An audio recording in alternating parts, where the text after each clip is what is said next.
네, 오늘은 뿌리 깊은 영성 세 번째 시간, 뿌리를 돌보면 열매를 맺는다라는 제목으로 우리 은혜 나누고자 원합니다.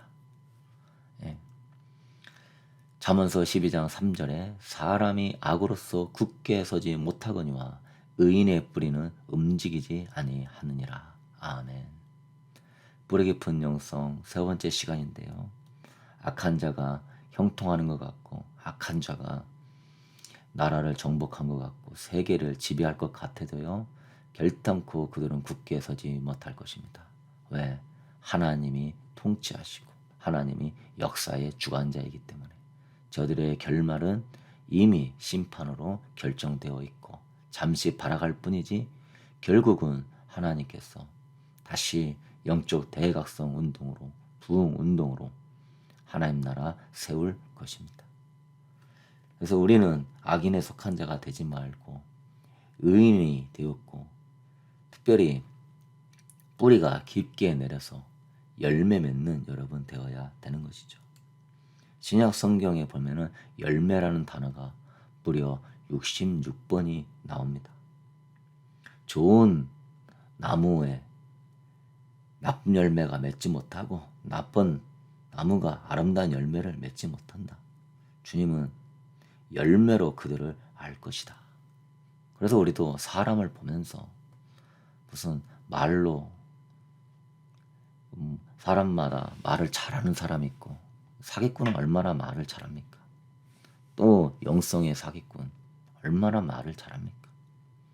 그런 말로 그 사람을 판단하지 말고 그 사람의 열매를 봐야 되는 것이죠. 그가 하나님 사랑하고 정직하고 세상 거 명예 영광 추구하지 않고 영혼들 사랑하면 좀 부족하더라도 좀 말은 센스 있게 못한다 할지라도 우리는 열매로 판단해야 될 것입니다. 주님은 우리를 열매를 판단하게 되시는데요. 하나님은 포도원의 농부라서 많은 열매 맺기를 너무나 기대하시고 예수님은 포도나무로서 열매 맺도록 영양분을 공급해 주시는 분입니다. 우리는 그 포도나무 대신 예수님께 붙어있는 가지로서 영양분을 공급받으면서 열매를 맺는 것이죠. 그래서 우리는 먼저는 주님께 뿌리를 깊게 내려야 됩니다. 모든 영양분의 근원은 주님이고 또한 주님의 말씀이기 때문이죠. 요한복음 15장 5절에 나는 포도나무요 너희는 가지라. 그가 내 안에 내가 그 안에 거하면 사람이 열매를 많이 맺나니 나를 떠나서는 너희가 아무것도 할 수 없음이라. 아멘. 주님은 포도나무로서 우리에게 영양분을 공급해 주시는 생명의 근원입니다. 나무가 수분과 영양분을 공급하지 못하면 말라 죽는 것이죠. 그 영양분과 수분을 공급받으려면 뿌리가 깊게 내려져야 됩니다. 큰 나무들을 보면은 그 밑에 뿌리가 아주 깊게 내렸기 때문에 큰 나무가 되고 열매를 맺는 것이고 사막의 선인장도 꽃 피우고 향기를 낼 수 있는 것은 무려 그 선인장의 뿌리가 200m나 깊게 뿌리 내려 있기 때문에 사막에서도 그 더위와 가뭄도 견딜 수 있는 것이죠. 마찬가지로 여러분의 인생에도 더위와 가뭄, 고난이 닥칩니다. 살다 보면 경제적인, 또 정서적인, 영적인, 신체적인 더위와 가뭄, 고난이 심하게 찾아옵니다. 그럴 때 여러분, 주님께 뿌리를 깊게 내려 있는 사람, 어떤 사람은 주님이 씨 뿌리는 부위에서 돌밭 같다. 뿌리가 안 내리고 돌밭 위에만, 돌 위에만 살짝 걸쳐 있는 것이죠. 조금만 바람이 불면 넘어지고 조금만 비가 안 내리면 뿌리가 약하니까 말라 죽습니다. 돌밭 같은 마음, 조금 어려움이 있을 때 처음에는 말씀을 기쁨으로 받지만 집에 돌아가면 조금만 어려움이 있으면 금방 넘어지는 게 돌밭 같은 마음밭이라 그랬습니다. 여러분이 예배 때 은혜 받고 집에 돌아가면 우리 유인물 있지 않습니까? 그 말씀을 계속 보고 암송꾼주로 외우면서 뿌리를 내릴 수 있게 되길 축복합니다. 은혜는 받는데 돌아가서 뿌리를 안 내리고 말씀 중심으로 훈련이 안 돼 있으면 여러 가지 신체적, 정서적, 영적으로 조금 더위와 어려움이 올 때 뿌리가 없으니까 무너져 내리는 것이죠. 제발 부탁드리는 것은 말씀을 들은 걸로 만족하고 은혜 받은 걸로 만족하지 말고 집에서 다시 묵상하고 그 말씀을 외우면서 훈련해서 뿌리를 내리게 되길 소망합니다. 그러면 다음에는 그 시험이 올 때 이길 수 있는 거예요. 은혜 받았다는 건 뭡니까? 내가 그 부분에 이길 수 있는 힘을 얻었다는 거 아닙니까? 이길 수 있는 하나님의 지식을 배웠다는 거 아닙니까? 영적 세계, 영적 정쟁의 가장 큰 적은 무지한 것입니다. 영적 싸움을 할 줄 모르는 겁니다. 왜? 말씀을 잃어버리니까. 은혜를 금방 잊어버리니까. 마음에 새기십시오. 정말 좋은 밭은 이 말씀을 듣고 아멘하며 그 말씀을 마음에 새기는 그게 뿌리를 깊게 내리는 겁니다. 영양분의 근원은 주님과 그분의 말씀인 것이죠. 그래서 오직 여호와 율법을 즐거워하여 그 율법을 쥐하로 묵상하는도다. 복 있는 자는 그는 시냇가에 심은 나무가 철을 따라 열매를 맺으며 그 잎사귀가 마르지 아니한 같으니 그 하는 모든 일이 다 형통하리로다. 아멘. 시냇가에 심은 나무 어떤 나무입니까? 여호와의 말씀을 쥐하로 묵상하면서 그 말씀에 뿌리를 내린 나무. 그 나무는 물가에 있는 나무라는 거죠. 하나님의 말씀 안에 뿌리를 내린 사람은 물가에 심은 나무라는 거죠.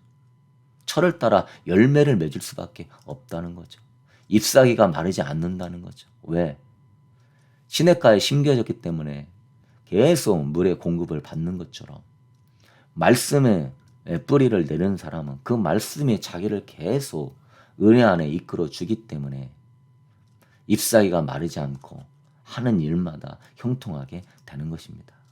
사랑하는 성도 여러분, 우리는 꼭 주님 중심, 말씀 중심, 주님께 뿌리 내리고 말씀께 뿌리를 내려야 됩니다. 말씀은 여러분의 생명수입니다. 말씀을 벗어나면 마귀의 밥이 되는 것입니다. 말씀을 벗어나서 내 생각은 없는 겁니다. 내 지식은 없는 겁니다. 내 경험도 없는 겁니다. 신학도 말씀이 우선이지 신학이 우선이 아닙니다. 내가 교회 생활, 사회 생활도 경험도 말씀이 우선이지 그게 우선이 아닙니다. 어떤 목회자가 말하고 뭘 해도 뭐든지 말씀이 우선이고 주님이 우선입니다. 어떤 사람은 목회자가 거의 주님 같고 신처럼 돼서 목회자를 쫓아가는 거. 그럼 목회자가 우상되는 겁니다. 우리는 주님께 뿌리를 내려야 됩니다. 말씀께 뿌리를 내려야 됩니다. 거기에 영양분이 있는 것이지 그런 것들은 우리에게 진정한 영양분이 되지 않는 것입니다. 사랑하는 성도 여러분, 많이 배우는 것도 중요하지만 주일날 주신 한 말씀이라도 계속 묵상하면서 뿌리 내릴 수 있게 되기를 주님의 이름으로 축복합니다. 그리고 두 번째는 잡초를 제거해야 되는 것이죠. 그 씨 뿌리는 비유에 보면은 가시떨기밭이 나옵니다. 이 가시떨기밭은 씨앗이 심겨져 가지고 어느 정도 자라다가 가시라고 하는 이 잡초가 있어 가지고 물질의 욕심과 세상의 걱정으로 인하여서 열매를 맺지 못하고 더 이상 자라지 못한다는 것입니다. 요한복음 15장 2절에도 물은 내게 붙어 있어 열매를 맺지 않은 가지는 아버지가 그걸 제거해 버린다. 열매 맺는 가지는 더 열매를 맺게 하기 위해서 깨끗하게 한다. 그러니까 하나님의 말씀으로 잡초를 제거해야 됩니다. 정말 우리가 이 말씀이 에너지거든요. 주님은 말씀으로 천지를 창조하신 분입니다. 저는 믿습니다. 말씀이 최고의 에너지다. 말씀이 최고의 능력이다. 말씀 묵상하는 사람 치고 변화되지 않는 사람 없다. 말씀 붙잡는 사람 치고 안 달라지는 사람 없다. 왜? 말씀은 모든 걸 바꿀 수 있는 능력입니다. 말씀보다 위대한 건 없어요. 의사나 정신학자나 멘토나 아니에요. 하나님 말씀이 최고의 능력입니다. 그 말씀을 믿지 못하기 때문에 그 말씀에 영양분을 공급받으면서 뿌리를 못 내리기 때문에 그런 것이죠. 왜 그렇습니까? 잡초가 있기 때문에 그런 겁니다. 잡초. 잡초는요, 관리를 안 해줘도 너무나 잘 자랍니다. 거름을 안 줘도 얼마나 잘 자라는지 아주 질기고 뽑기도 어렵습니다. 또 금방 뽑아도 자라고 금방 또 잡초는 생깁니다. 여러분의 마음에 잡초가 있으면은 그것이 영양분을 뺏어가 버리는 것입니다. 그래서 제일 좋은 거는 잡초가 들어오지 않게 하는 겁니다. 어디에서 날라왔는지 저 잔디밭에, 저 촘촘한 잔디밭에도 잡초에 씨앗이 뿌려지면은 굉장히 크게 자라버리고 그 밭을 망쳐버립니다. 가시떨기 같은 잡초는 뭡니까?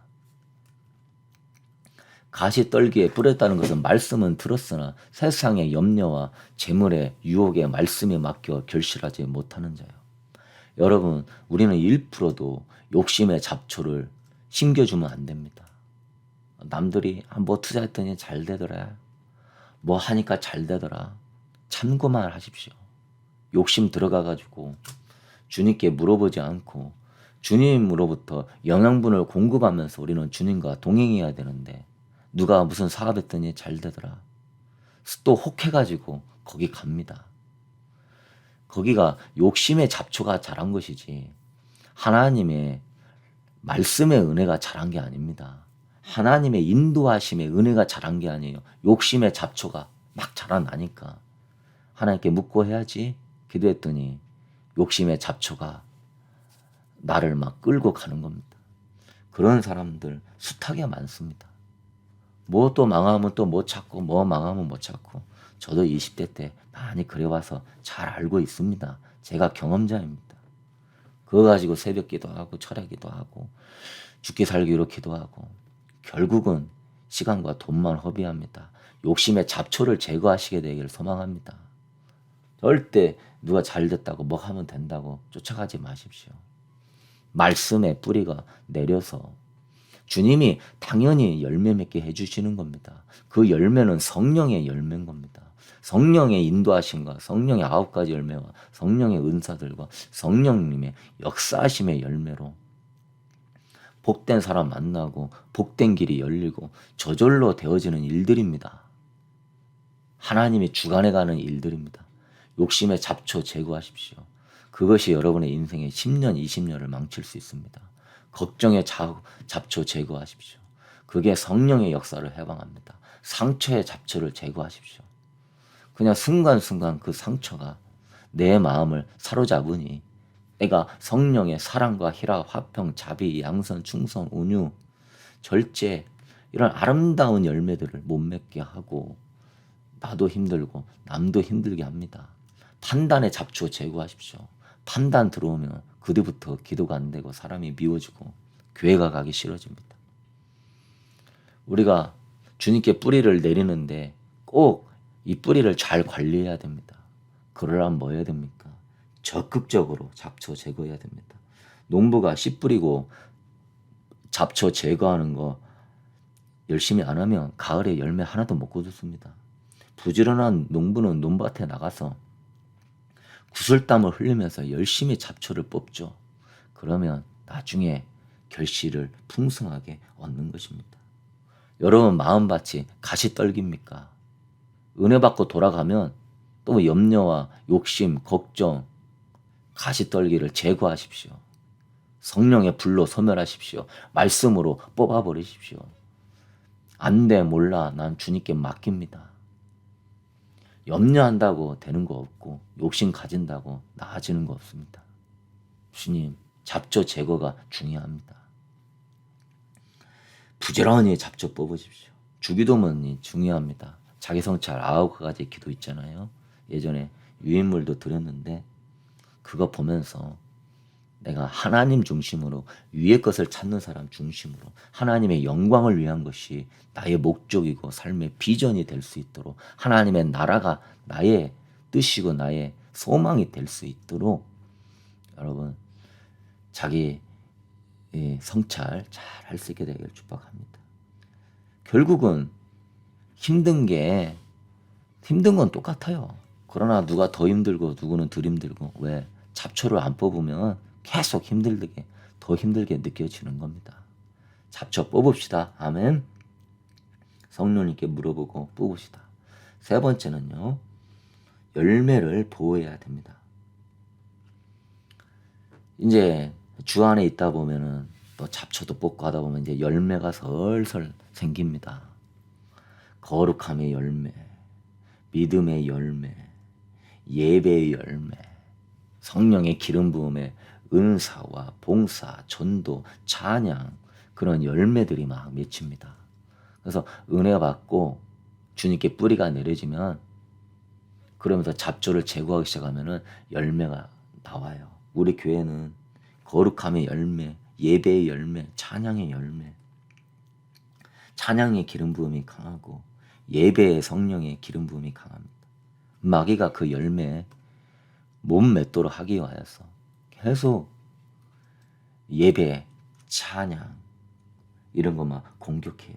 거룩함의 열매 못 뱉도록 거룩함의 말씀 못 전하게 하고 신부의 말씀 못 전하게 회개의 말씀 기도를 더 많이 못하도록 기도를 제지하고 그걸 보호해야 됩니다. 가을까지 가야 열매가 풍성하게 맺히는데 열매를 따지도 못하고 열매를 못 따게 생긴 거예요. 왜? 해충이 껴가지고 열매가 익지 않은 거예요. 열매가 서른 거예요. 주님도 우리에게 열매를 요구하는데 아름답게 거룩함의 열매, 예배의 열매, 회개의 열매, 기도의 열매 우리 교회에 이러한 영성이 있는데 여러분 열매 맺게 되길 소망합니다. 그래서 여러분이 그거에 대해서 겸손하게 주 안에서 성령님의 뜻을 따라가야지 내가 생각할 때 판단 들어가면 안 됩니다. 지금 그걸 통하여 사람들이 변화되고 은혜 받고 있는데 자꾸 판단이 들어가고 힘들다 들어가고 하지 말라 들어가고 내 생각은 들어가게 되면 열매를 못 맺게 되는 것이죠. 참 그게 두려운 것입니다. 열매를 맺으려 하다가 비 내리고 우박 내리고 바람 불 때 열매를 이렇게 보호하면서 해충이 갉아먹지 않고 떨어지지 않도록 사랑하는 성도 여러분 우리는 정말로 여러분에게 또한 해당되는 열매들이 있을 것입니다. 하나님의 은혜가 임하여서 뭔가 열정을 가지려고 해보려고 할 때 주님은 착한 일을 시작하신 이가 착한 일을 이루도록 역사하십니다. 그래서 열매까지 맺기를 원합니다. 사랑하는 성도 여러분 열매 맺는 자리까지 나아갈 수 있도록 그 열매를 귀하게 여기고 보호할 수 있게 되기를 축복합니다. 절대적으로 겸손해야 돼요. 그래서 성령님의 뜻이 뭔가를 구하면서 열매를 거둬야지 판단으로 지식으로 앞서게 되면 열매를 못 거두도록 막아버리는 겁니다. 너희가 내 안에 거하고 내 말이 너희 안에 거하며 무엇이든지 원하는 대로 구하라. 주님이 첫 번째는 내 안에 거하라. 그렇지만 두 번째는요. 내 말이 너희 안에 거하면 구하라. 그러니까 하나님의 뜻이 무엇인지를 정확하게 분별하면서 이 마지막 때에 정말 그거 무엇보다 중요한 게 회개의 복음 아닙니까? 신부의 복음 아닙니까? 주님 다시 오심을 준비하도록 예복을 준비하는 거 아닙니까? 그러면 더 분별하면서 주님의 말씀이 그거 아닙니까? 그러면 주님 말씀 안에 있으면은 형통케 하고 은혜 안에 거하는 건 당연한 거 아닙니까?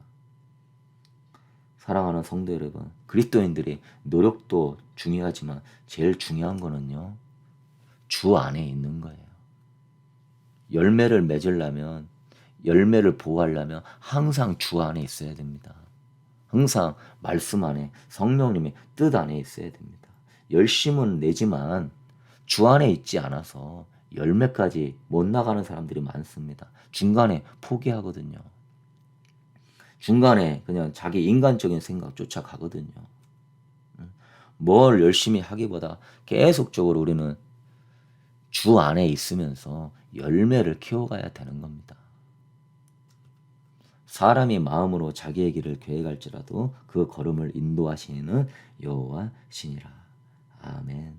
결국은 열매 맺게 하시는 분은 주님이기 때문에 열매 안 맺으면 또 이거 해보고 열매 안 맺으면 저 그렇게 해보가 아니라 지금 주신 열매들을 잘 관리하고 보호해서 주님의 인도하심 안에 여러분이 주신 은사와 영성과 은혜를 가지고 거기 안에서 자꾸 열매 맺는 삶으로 주 안에 거할 수 있게 되기를 축복합니다. 늘 주 안에 거하셔서 올해 열매를 많이 맺는 그러한 복된 성도님 되기를 주님의 이름으로 축복합니다.